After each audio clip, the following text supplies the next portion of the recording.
Hello friends. कैसे हैं आप सब। उम्मीद करता हूं आप लोग बढ़िया होंगे, स्वस्थ होंगे, मस्त होंगे। मैं एनसीईआरटी का सीरीज लेकर के आया हूं और अभी आपका क्लास में मैं ज्योग्राफी का करवा रहा हूं। इससे पिछले वाले क्लास में मैंने नाइन्थ क्लास के जितने भी एनसीईआरटी का पॉइंट्स था, चैप्टर था, वो सारा चीज मैंने करवा दिया। उसके बाद लगभग मैंने टेंथ क्लास का भी लगभग एनसीईआरटी के कुछ क्वेश्चन का सीरीज लेकर के आया हूं और एक एक क्वेश्चन पर मैं डिस्कस भी करूंगा और साथ ही साथ आप लोगों के सामने में ऑब्जेक्टिव सीरीज भी लेकर के आया हूं, जिससे आप टेंथ क्लास के तो बोर्ड एग्जाम वाले स्टूडेंट तो इन इनको इसका फायदा तो मिलेगा ही। साथ ही साथ आप सभी को पता है कि बीपीएससी आजकल नाइन्थ और टेंथ के जो ज्योग्राफी, हिस्ट्री और पॉलिटिकल साइंस है या फिर अदर जो भी सब्जेक्ट है एनसीईआरटी के, वहां से क्वेश्चन ज्यादातर उठाते हैं। तो इसलिए आपके लिए बहुत ही ज़्यादा इम्पॉर्टेंट है सीरीज, जरूर देखिए और अपने सहपाठियों के पास भी जो है इसको सेंड कीजिए, भेजिए। चलिए मैं स्टार्ट करता हूं। सबसे पहला क्वेश्चन है आप लोगों के सामने में। क्वेश्चन है, भारत के सकल राष्ट्रीय उत्पाद में कृषि का योगदान कितना परसेंट है, ये आपको बताना है। तो यहां पर आपके पास जो ऑप्शन है वो भी मैंने दे दिया है, तो आप देख सकते हैं, टिक भी मारा हुआ है 13.7%। तो उम्मीद करता हूं कि आप लोग ये क्वेश्चन समझ गए होंगे कि क्या कहना चाह रहा हूं मैं। क्वेश्चन है कि भारत के जो सकल राष्ट्रीय उत्पाद में कृषि का योगदान कितना परसेंट है। तो सबसे पहले हम लोगों को समझना होगा कि ये सकल राष्ट्रीय उत्पाद होता क्या है। इसको भी थोड़ा समझ लेना ज्यादा इंपॉर्टेंट होगा। देखो, सकल एक होता है जीडीपी। सबसे पहले समझिए जीडीपी क्या होता है, जिसको हम कहते हैं सकल घरेलू उत्पाद। क्या कहते हैं? सकल घरेलू उत्पाद। इसका अर्थ होता है कि उस मूल्य को जीडीपी कहते हैं जो किसी भी कंट्री के, किसी भी देश में की सीमाओं के अंदर एक निश्चित अवधि, यानी जैसे एक वर्ष में जितनी उत्पादित सभी वस्तु और सेवाओं का योग होता है, उसी को हम जीडीपी कहते हैं। इसमें कृषि भी आ सकता है, उद्योग वाला भी हो सकता है, सेकेंडरी जो द्वितीयक क्रियाकलाप है या तृतीयक क्रियाकलाप हो, तीनों में जो उत्पादित होता है उसी को हम क्या कहते हैं? जीडीपी। समझ में आ गया? सकल घरेलू उत्पाद। अब बात रहा कि सकल, यहां पर तो चर्चा है सकल राष्ट्रीय उत्पाद में कृषि का योगदान बात पूछा है। तो यहां पर सकल राष्ट्रीय उत्पाद क्या होता है, सकल राष्ट्रीय उत्पाद क्या होता है, इसको इंग्लिश में जीएनपी लिखते हैं हम, ग्रॉस नेशनल प्रोडक्शन। यानी वह मूल्य जो किसी देश के जो नागरिक होते हैं, सिटीजन होते हैं, उनके द्वारा एक निश्चित अवधि में, एक सर्टेन टाइम में जितने वस्तु या सेवा से प्राप्त होता है, जो किसी देश के नागरिकों द्वारा एक निश्चित अवधि में जो उत्पादित वस्तु या सेवा से प्राप्त होता है, उसी को हम कहते हैं जीएनपी। तो जीएनपी में क्या सब हो जाएगा भाई? जीएनपी में क्या हो जाएगा आपको? जीएनपी में हो जाएगा जीडीपी तो होगा ही, साथ ही साथ जो विदेश से भी शुद्ध आय मिलेगा उसको भी हम ऐड इसमें कर दें। इसमें विदेश से भी नागरिकों की कमाई जोड़ी जाती है, अब विदेशियों की कमाई घटा दी जाती है। ठीक है, जो नागरिकों की कमाई जोड़ी जाती है, साथ ही साथ विदेशियों की कमाई घटा दी जाती है। अब देखिए, ध्यान देंगे, बात समझ में आ गया ये बात। भारत में कितने प्रतिशत आबादी प्रत्यक्ष या अप्रत्यक्ष रूप से, तो इसमें बात समझ में आ गया। जीडीपी में अगर बात किया जाए, जीडीपी में अभी कृषि का योगदान अगर जीडीपी में बात की जाती है तो 16 से 18% है जीडीपी में। ठीक है, और इन दोनों में बहुत ज्यादा अंतर आपको देखने को नहीं मिलेगा जीएनपी और जीडीपी के बीच में। क्वेश्चन नेक्स्ट है कि भारत की कितनी प्रतिशत आबादी प्रत्यक्ष या अप्रत्यक्ष रूप से कृषि में लगी हुई है। अगर प्रत्यक्ष या अप्रत्यक्ष रूप से कितने लोग जो हैं, प्रत्यक्ष या अप्रत्यक्ष दोनों रूपों से कितने लोग कृषि कार्य में लगी हुई है, इसको आपको बताना है। तो यहां पर कितना परसेंट है? 53.8%। ठीक है। तो अगर भारत में अगर जुड़ी रोजगार की स्थिति की बात करें, हम भारत की कृषि से जुड़े, तो प्रत्यक्ष मीन्स क्या होगा? प्रत्यक्ष मतलब जो सीधी खेती करते हैं, जैसे किसान, पटाईदार, खेत के मजदूर, चरवाहे, बागवानी, पशुपालन करने वाला, मछली पालन करने वाला, ये डायरेक्ट हो गए। अप्रत्यक्ष मतलब क्या? इसमें वे लोग आते हैं जो कृषि से जुड़ी सहायक गतिविधियों में काम करते हैं, जैसे खाद या बीज, कीटनाशक बेचने वाले, कृषि उपकरण बेचने वाले लोग, बनाने वाले लोग, अनाज, फल सब्जी की ढुलाई या फिर भंडारण करने वाले लोग, या प्रोसेसिंग करने वाले लोग, मंडी के व्यापारी जो होते हैं, ये सारे आपको क्या है? अप्रत्यक्ष है। तो ध्यान रखिएगा इसको। प्रत्यक्ष और प्रत्यक्ष दोनों मिलाकर अगर बात किया जाए तो भाई 50 से प्लस परसेंट है, यानी 53% है। ठीक है। भारत की कुल कार्यबल का लगभग अगर बात किया जाए सीधे कृषि या उससे जुड़ी में लगी हुई, लगभग यही परसेंट है। अगले क्वेश्चन की ओर हम चलेंगे।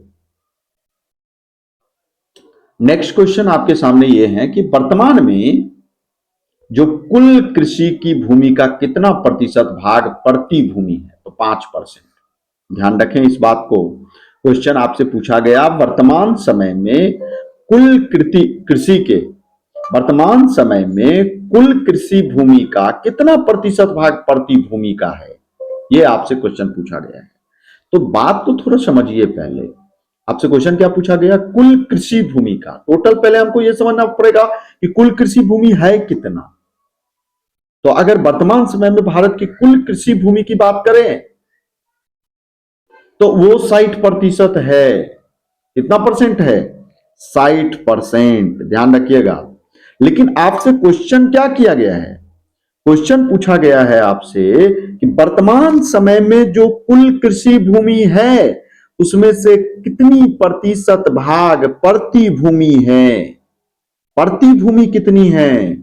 यानी जिसमें अनाज नहीं होता है। अगर ये बात पूछा जाए तो उसमें अगर तो कितना प्रतिशत हो गया? 5%। ठीक है। तो भूमि अगर बात किया जाए कृषि योग्य भूमि तो ये 60% है, लेकिन खेती इसमें से वास्तविक अगर पूछा जाए तो 47% होता है। लेकिन वहीं पर प्रति भूमि अगर पूछा जाए तो 5% होता है। ठीक है। नेक्स्ट क्वेश्चन की अगर बात किया जाए, क्वेश्चन आपके सामने में क्या है? जो भारत के क्वेश्चन है आपके सामने में, भारत के कुल भूभाग में कितना प्रतिशत भाग मैदानी है? मैदानी कितने भाग हैं? तो ये तो मैंने एक डायग्राम में भी आपको बताया था, इसमें से कृषि कितना क्या है, ये आप सीधे मार देंगे आप 43% भूभाग जो है वो है। मैंने पर्वतीय क्षेत्र के बारे में बात किया था, पर्वतीय क्षेत्र जो है वो आपका 30%। वहीं पर पठारी के बात अगर किया जाए तो ये आपका 27% है। ध्यान रखिएगा ये सब चीजें, क्वेश्चन आपसे पूछा जा सकता है। तो आप मैदानी बात किया जाए तो ये आपका 43% हो गया। नेक्स्ट क्वेश्चन की, भारत में लगभग 2/3 भागों में लोगों की जीविका किस पर आधारित है? तो कृषि से। झूम कृषि किस प्रकार की कृषि है? बहुत इंपॉर्टेंट क्वेश्चन हो गया। झूम कृषि किस प्रकार की कृषि है और झूम कृषि का नाम किन किन राज्यों में क्या है? यह भी क्वेश्चन पूछा जाता है। किसी देश में अलग अलग प्रकार के भी नाम झूम कृषि के हैं, तो कौन से देश में क्या झूम कृषि के नाम है? अपने राज्य में भी अलग अलग राज्यों में अलग अलग नाम हैं, तो कौन कौन है, क्या क्या झूम कृषि का नाम है, ये सभी आपको समझ लेना इंपॉर्टेंट है। सबसे पहले आपको समझना होगा कि झूम कृषि होता क्या है। तो झूम कृषि क्या होता है? जो अलग अलग जगहों पर जाके, जहां पर उर्वरता क्षमता होता है, यहाँ पर गाछ वृक्ष सबको काट कूट के यहाँ पर कर लिए, कृषि फिर दूसरे जगह चल गया, दूसरे जगह फिर कृषि कर लिए, इसी को हम झूम कृषि कहते हैं। लेकिन यहां पर समझना है कि झूम कृषि किस प्रकार की कृषि है, तो स्थानांतरित कृषि है। अब यहीं पर आपसे क्वेश्चन अगर पूछा जाए, ध्यान देना, बात को समझने की कोशिश करिए। अगर यहीं पर क्वेश्चन पूछा जाए कि नागालैंड में, तो यहां पर भी झूम, असम में तो झूम, लेकिन अगर पूछा जाए कि मणिपुर में क्या नाम है, तो मणिपुर में नाम है पमलो, PAMLOU, पाम मालू, ऐसे करके नाम है। ठीक है, ध्यान रखिएगा। यही मध्य प्रदेश पर कुछ आदिवासी क्षेत्र हैं, वहां पे नाम है इसका वेवर, वेवर नाम है। वहीं पर उड़ीसा में अगर बात किया जाए, जो उसका नाम है पोदू, पोडू नाम है। आंध्र प्रदेश में भी पोडू नाम है इनका। ठीक है, उसके बाद अगर झारखंड में बात किया जाए, तो यहां पे इनका नाम है कुरुवा, कुरुवा। ठीक है, एक खेती नाम है। इसलिए मैंने कहा कि अलग अलग जगहों पे अलग अलग नाम भी है। देश की बात करें तो वहां पे बहुत इंपॉर्टेंट है। जैसे आपसे पूछा जाएगा मैक्सिको, मैक्सिको में क्या नाम है इसका, या मध्य जो आपका अमेरिका है, यहां पे इसका नाम क्या है, इंपॉर्टेंट। मध्य और मैक्सिको दोनों मौ से है, ध्यान रखना, मिल्पा। ठीक है, याद रहेगा।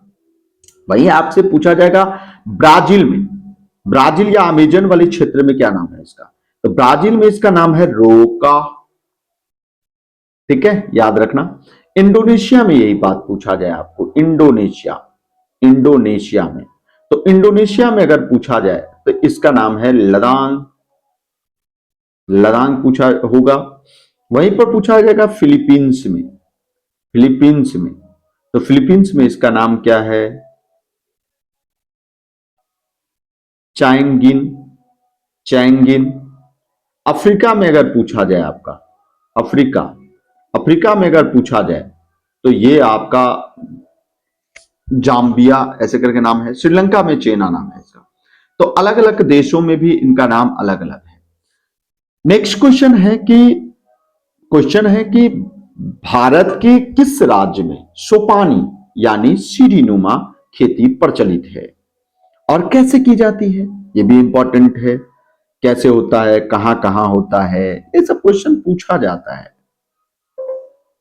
ठीक है, इनसे रिलेटेड अगर हम बात करें सोपानी कृषि की, तो सबसे पहले आपको मैं समझा दूं कि सीढ़ीनुमा कृषि होता क्या है।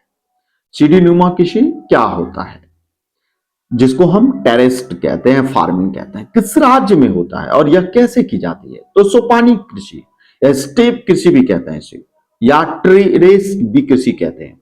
जब होता क्या है यहां पर, जब पहाड़ी वाले ढलानों पर, पहाड़ी वाले ढलानों पर, तो ढलान को काट कर इसमें सीढ़ी नुमा, ऐसे सीढ़ी टाइप का बना ली जाती है। ठीक है, और इससे क्या होता है कि बारिश का जो पानी होता है वो नीचे बह जाता है यहां पर।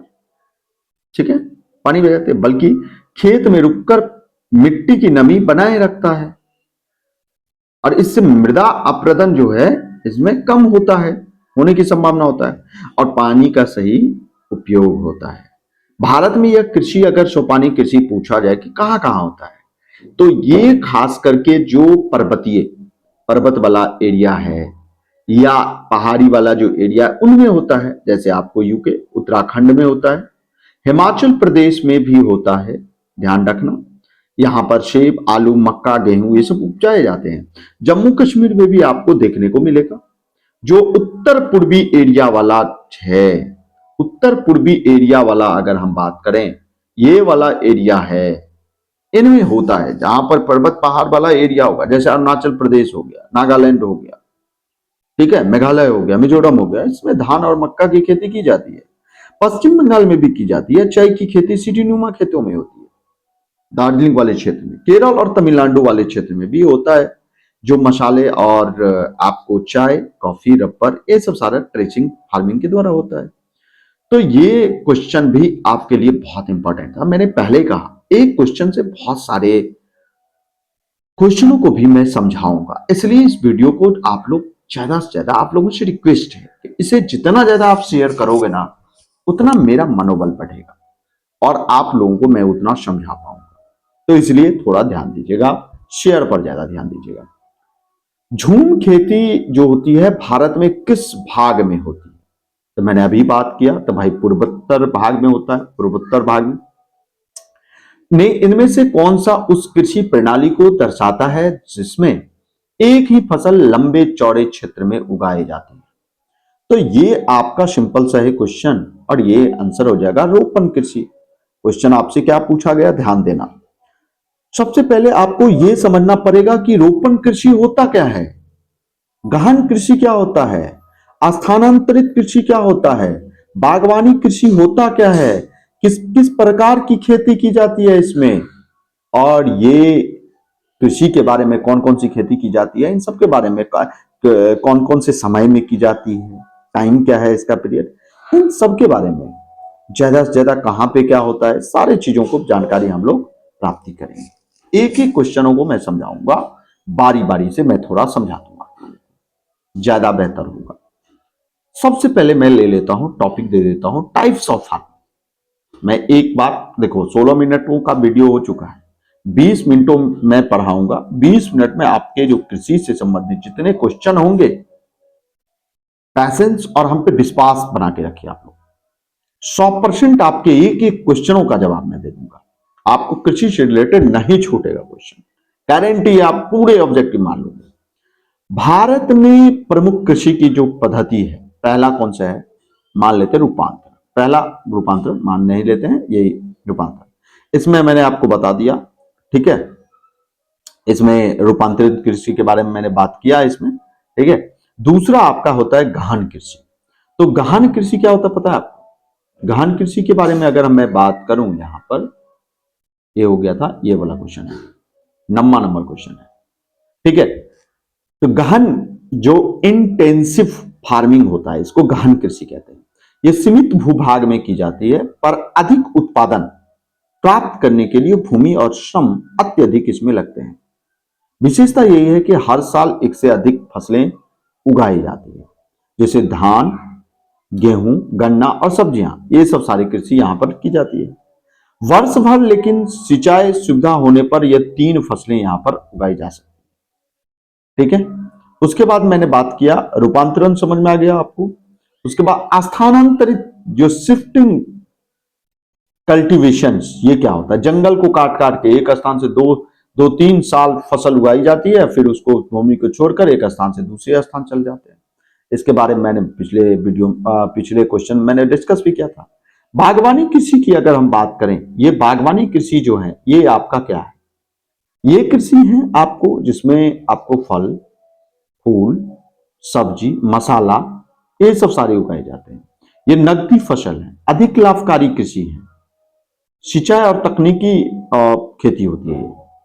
फल जिसमें आम, केला, ये सब सारे बागवान लगा कर सकते हैं। मसाले, इलायची, काली मिर्च, लौंग, ये सब कर सकते हैं आप। समय साल भर ये कर सकते हैं आप। सेब का आपका सितंबर अक्टूबर में होता है, और आम गर्मी में होता है। संतरा आपको सर्दी में होता है। नकदी कृषि की अगर हम बात करें, तो नकदी कृषि क्या होता है? नकदी, जिसको कॉमर्शियल फार्मिंग कहते हैं, ये खास करके बाजार और निर्यात हेतु की जाती है। जिसमें आपको जैसे कपास, ये आपको खरीफ फसल है, खरीफ फसल, ठीक है। जो अक्टूबर, इसको जून जुलाई में, खरीफ फसल क्या, जो जून और जुलाई में जो है बोई जाती है, और आप 3 महीना जोड़ लो, अगस्त, सितंबर, अक्टूबर में काट ली जाएगी, अक्टूबर नवंबर में, ठीक है। लेकिन वहीं पर गन्ना की बात की जाए तो ये भी आपका नकदी है, लेकिन ये 10 से 18 महीने तक लगता है इसमें। कॉफी भी ये 12 मासी है, ठीक है। और उसके बाद शुष्क कृषि, छठा आपका शुष्क, ड्राई फार्मिंग जिसको कहते हैं, ये कम वर्षा वाले क्षेत्र में होता है, जैसे ज्वार, उसके बाद बाजरा, चना, मूंगफली, आपको खास करके राजस्थान, मध्य प्रदेश, इन सब में होता है। उसके बाद इरिगेटेड जो फार्मिंग होती है, जैसे आपका नहर हो गया, ट्यूबवेल, कुआं, डैम से सिंचाई की जाती है, ऐसे धान, गेहूं, ये सब सारा होता है। पूरे समय आप फसल संभव है। उसके बाद आपका, तो इस प्रकार से आपने समझा कि कौन सी कृषि कब की जाती है। ठीक है, इसमें कोई दिक्कत तो है नहीं, सारी कृषियों के बारे में बता दिया आपको। अब हम लोग आगे बढ़ेंगे और क्वेश्चन आपके सामने ये है, ये रहा, ये लास्ट क्वेश्चन मैं आज के वीडियो में बता रहा हूं और बहुत सारे मैंने डिस्कस भी कर दिया। क्वेश्चन है कि इनमें से कौन सा यंत्र प्रारंभिक जीविका कृषि के लिए उपयोगी नहीं है। प्रारंभिक जीविका कृषि के लिए हल, खुरपी, कुदाल सब हैं, लेकिन ट्रैक्टर नहीं है। ठीक है, तो ये तो आसान क्वेश्चन था। अगले क्वेश्चन की ओर चलेंगे हम। क्वेश्चन आपके सामने ये रहा, क्वेश्चन आपके सामने में है कि इनमें से बताइए कि किस फसल की खेती रोपण कृषि के अंतर्गत की जाती है। आपके पास है धान, गेहूं, कपास और चाय। तो अभी हमने समझा बागवानी कृषि कौन सी थी, तो भाई चाय वाला था। इसमें सिंपल सा रोपण कृषि क्या, वह कृषि जिसमें बीज अंकुरित होकर, अरे भाई रोपण कृषि होता क्या है समझते हैं, ट्रांस प्लांटिंग फार्मिंग कहते हैं उसको, यानी वह कृषि पद्धति सिस्टम जिसमें बीज को पहले अंकुरित कर नर्सरी में बोए जाते हैं, फिर बीज को खेत में स्थानांतरित कर दी जाती है। ठीक है, तो रोपण कृषि के बारे में अगर हम बात करें तो रोपण कृषि में आपका कौन सा हो जाएगा। रोपण कृषि की बात की जाए, रोपणे कृषि ने बोला, खेती रोपण कृषि के रूप में की जाती है, तो इसमें से कौन सा होगा।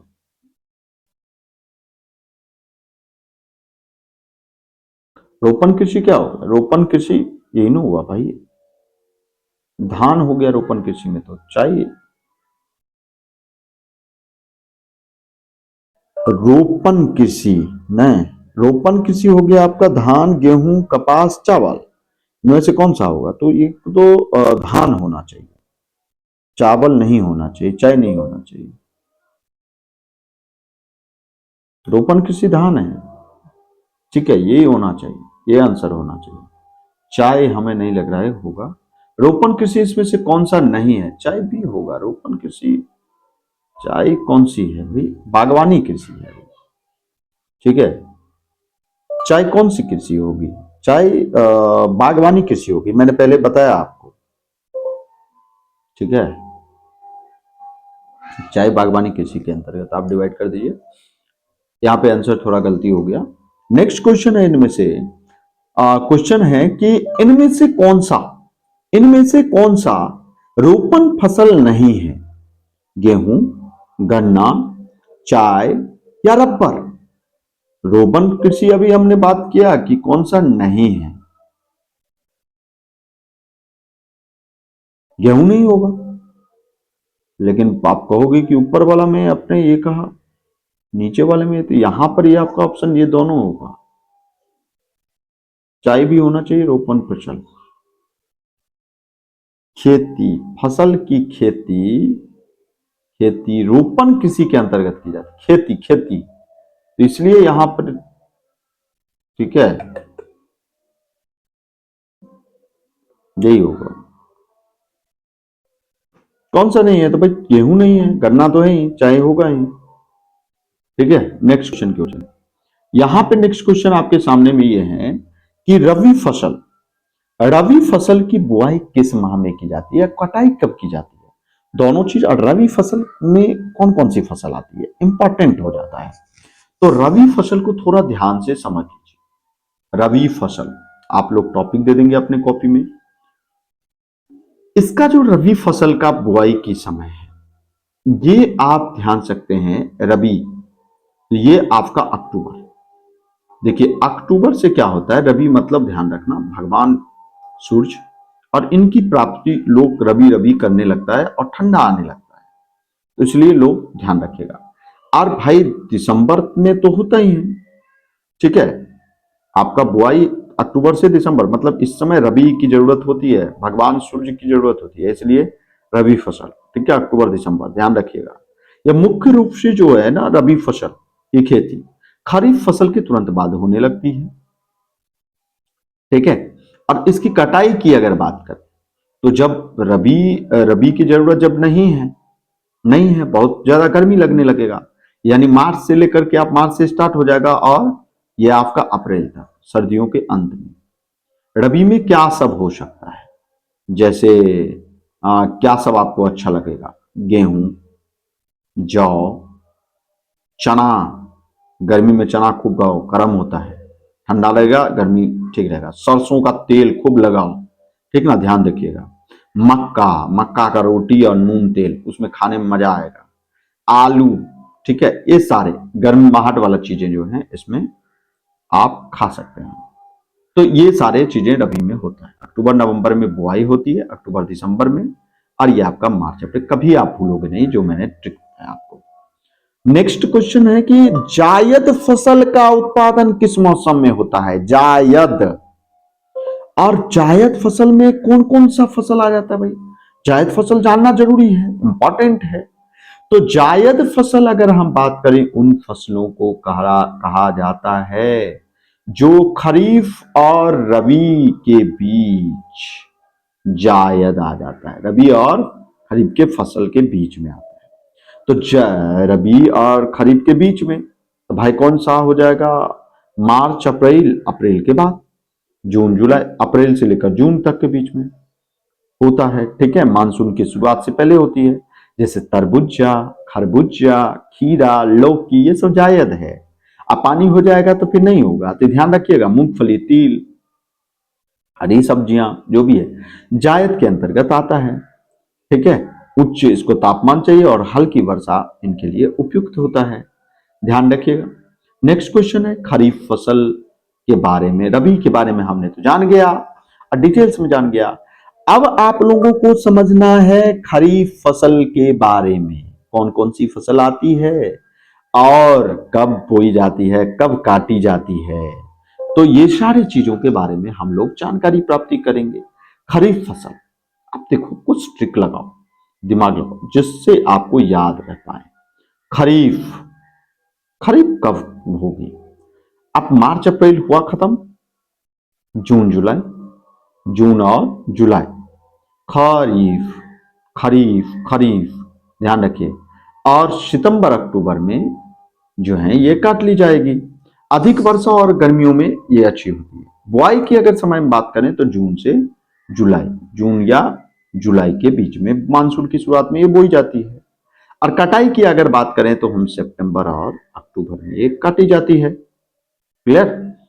खरीफ में क्या क्या आ जाएगा भाई? खरीफ में आ जाएगा आपका धान, मक्का, बाजरा, ये सब है। दलहन, दलहन में आ जाएगा उड़द, ये आपका मूंग, सोयाबीन। तिलहन में आपका आ जाएगा सोयाबीन, सूरजमुखी। नकदी फसल की अगर हम बात करें, कपास, गन्ना, ये सब सारे नकदी फसल में आ जाएगा। तो इस तरह से आपको बुआई की अगर हम बात करें तो जून जुलाई में, जून और जुलाई में। और कटाई की बात करें हम तो सितंबर और अक्टूबर में होगा, ठीक है। तो इस तरह से आपको ध्यान रखना होगा। नेक्स्ट अगले क्वेश्चन की ओर चलेंगे। आपको बताना है कि इसमें से खरीफ फसल कौन सा है। तो फसल के बारे में मैंने बात कर लिया, खरीफ फसल इसमें से कौन सा होगा? चावल होगा, बिल्कुल होगा, मक्का होगा, कपास होगा, इन सभी होगा। कौन सा रबी फसल है? रबी वाला, ध्यान रखिएगा, गेहूं, ठीक है, और धान आ जाएगा इसमें। कौन सा रोपन फसल नहीं है? रोपन वाला आपने बात कर लिया, इसमें धान नहीं है, ठीक है, रोपन फसल नहीं हो। भारत की प्रमुख जो खाद्य फसल है कौन सा है? तो धान है, ज्यादातर खाए जाते हैं। चावल क्या है? खरीफ फसल है, ठीक है, खरीफ फसल के अंतर्गत आएगा। भारत में धान की खेती सबसे अधिक कहाँ होती है? पश्चिम बंगाल में होती है। वहीं पर किस राज्य में धान की सिंचित क्षेत्र अधिक होती है? तमिलनाडु में होती है सिंचित क्षेत्र अधिक। उसके बाद गेहूं फसल है किस प्रकार की? रबी फसल है। अभी आपने रबी खरीफ के बारे में समझा। इनमें से कौन सा गेहूं का प्रमुख उत्पादक नहीं है? तमिलनाडु नहीं है, बाकी जगह गेहूं खूब होता है। गेहूं के उत्पादन में भारत का विश्व में कौन सा स्थान है? तो ये आपका द्वितीय स्थान है। निम्न में से कौन सा मोटे अनाज का फसल नहीं है? तो ये आपका गन्ना है, ठीक है। एक बार जब आप टॉपिक को समझ लेते हैं फिर आपके लिए आसान बन जाता है क्वेश्चनों का आंसर देना। भारत में ज्वार की सबसे अधिक खेती कहाँ होती है? तो महाराष्ट्र में होती है ज्वार की खेती। भारत में बाजरा का सर्वाधिक जो खेती कहाँ होती है, तो ये आपको राजस्थान में होता है। बाजरा की दाल की पौष्टिक अंश कौन सी होती है, तो प्रोटीन होती है। कौन दलहन का फसल नहीं है इसमें से, बाजरा नहीं है। दक्षिण भारत में सर्वाधिक गन्ना उत्पादक राज्य कौन सा है, महाराष्ट्र है। तिलहन के उत्पादन में भारत का विश्व में कौन सा स्थान है, प्रथम है। तिलहन में उत्पादन में बात करें, मूंगफली के उत्पादन में भारत में किस राज्य में सबसे ज्यादा होता है, मूंगफली गुजरात में होता है।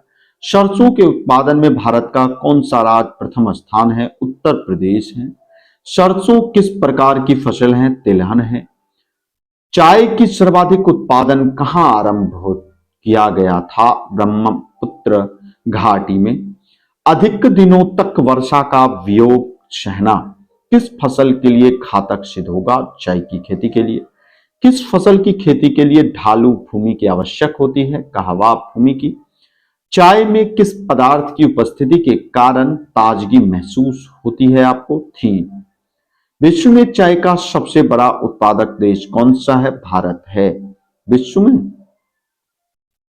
नहीं, विश्व में अगर चाय उत्पादन, विश्व में चाय उत्पादन में सबसे उत्पादक देश कौन सा है, तो भारत, चीन हो सकता है भाई। भारत कैसे हो सकता है विश्व में चाय का सबसे बड़ा उत्पादक, चाय उत्पादन चीन होगा। ठीक है, चीन होगा। यहाँ पे थोड़ा आप लोग सही कर लेना, ये 2023 में जो है वो चीन है। ठीक है, पूरे विश्व का लगभग 50% यही होता है। भारत में सर्वाधिक आपको अधिक चाय का निर्यात किस पत्तन से होता है, कोलकाता से होता है। नेक्स्ट अगले क्वेश्चन की ओर चलते हैं। निम्नलिखित में से कौन सा पेय फसल है, कॉफी है। और भी क्वेश्चन है, ध्यान देंगे आप लोग। निम्न में से कौन सा एक जो है वो फसल की किस्म नहीं है, यूरेबिका कॉफी की किस्म नहीं है। पूर्वोत्तर भारत में कॉफी उत्पादन में अग्रणी राज्य कौन सा है, त्रिपुरा। भारत में कहवा का सबसे बड़ा उत्पादक राज्य कौन सा है, कर्नाटक। भारत में बागानी कृषि की शुरुआत हुई थी 1880। निम्न में से कौन सी फसल बागवानी कृषि नहीं है, कपास। भारत में किस फसल का उत्पादन सबसे अधिक होता है, केला। किस फसल का, फल का। आम के उत्पादन में भारत का विश्व में कौन सा स्थान है, प्रथम। जैम, जेल, स्क्वाइश इत्यादि का कच्चा माल क्या है, फल। भारत का सर्वाधिक काजू उत्पादक राज्य कौन सा है, केरल। भारत के किस क्षेत्र में गरम मसालों की खेती की जाती है, दक्षिणी क्षेत्र में। भारत का नारियल प्रदेश किसे कहा जाता है, केरल को। इनमें से कौन सी फसल रेशेदार है, जूट। इनमें से कौन सा रेशेदार फसल नहीं है, गन्ना। कपास निम्न में से कौन सी फसल है, खरीफ है। तो इस तरीके से आप लोगों ने बहुत सारे क्वेश्चन को देखा, ध्यान देना। और ये आपको कपास का मूल स्थान किस देश को माना जाता है, भारत। कपास की खेती के लिए कौन सी मिट्टी चाहिए, काली मिट्टी।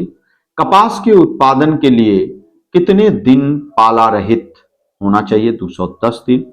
उजला सोना किस पौधे को कहा जाता है, कपास। सुनहरा गिरेशा किस फसल का अन्य नाम है, जूट। भारत में जूट की सबसे अधिक खेती कहां होती है, पश्चिम बंगाल। हरित क्रांति का दूसरा चरण कब प्रारंभ हुआ, 1983 से 84 में। हार्वेस्टर एवं थ्रेशर का प्रयोग किस कार्य में किया जाता है, कृषि कृषि कार्य में। अंतर्राष्ट्रीय फसल अनुसंधान केंद्र कहां स्थित है, हैदराबाद में।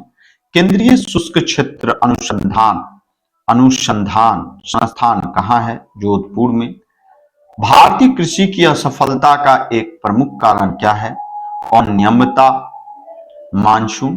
सरकार निम्नलिखित में से कौन सी घोषणा फसलों को सहायता देने के लिए करती है, न्यूनतम सहायता मूल्य।